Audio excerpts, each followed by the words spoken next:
NCP विधायक अमोल मिटकरी ने दावा किया है कि अजीत पवार गुट को 8 से 10 महत्वपूर्ण मंत्रालय मिलते हैं तो 5 तारीख को मुंबई के आजाद मैदान में नई सरकार का शपथ ग्रहण समारोह होगा, जिसमें अजीत पवार उप मुख्यमंत्री के रूप में शपथ लेंगे। इसके साथ ही उन्होंने कहा कि देवेंद्र फडणवीस को मुख्यमंत्री बनाने के लिए सभी सहयोगी दल सहमत हैं। इस दौरान मिटकरी ने यह भी कहा कि एनसीपी का स्ट्राइक रेट प्रादेशिक दल के रूप में सबसे अच्छा रहा है। राष्ट्रवादी काँग्रेस पक्षाचा स्ट्राइक रेट हा महाराष्ट्रात प्रादेशिक पक्ष म्हणून 1 नंबरला राहिलेला आहे.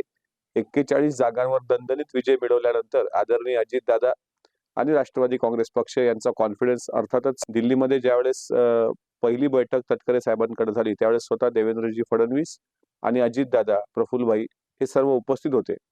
त्यानंतर आम्ही सुरुवातीलाच राष्ट्रवादी काँग्रेस पक्षाच्या वतीनं भारतीय जनता पार्टीला देवेंद्रजी फडणवीस मुख्यमंत्री व्हावेत म्हणून पाठिंबा दिलेला आहे. पाठिंब्याचा विषय त्याच वेळेस दादांनी संपवला होता. सर्व पक्ष देवेंद्र फडणवीसांच्या बाबतीत अत्यंत आग्रही आहेत. त्यांनी महाराष्ट्राचं मुख्यमंत्रीपद भूषवावं आणि म्हणून एकंदरीत जर तुम्ही दादांची किंवा दादांसोबत अमित शहाजी, जे.पी. नड्डा यांची बॉडी लँग्वेज जर तुम्ही बघितली असेल तर ती नक्कीच राष्ट्रवादीच्या काँग्रेस पक्षाच्या पुढील भवितव्याच्या दृष्टीने अत्यंत महत्त्वाची आहे. आला प्रश्न इनसाइड स्टोरीचा तर काही खाती राष्ट्रवादी काँग्रेस पक्षाकडे असावी आणि हे पक्षश्रेष्ठींना भारतीय जनता पार्टीच्या पण वाटणं साहजिक आहे.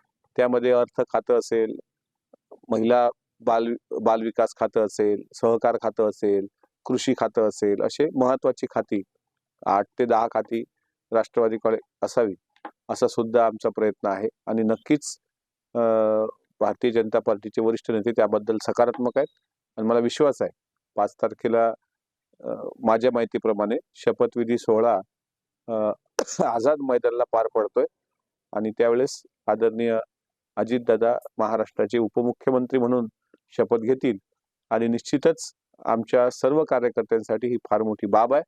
महाराष्ट्राच्या राजकारणात सर्व विरोधात असताना सुद्धा अजितदादांनी आपलं घट्ट स्थान अधोरेखित केलंय एवढं मात्र नक्की.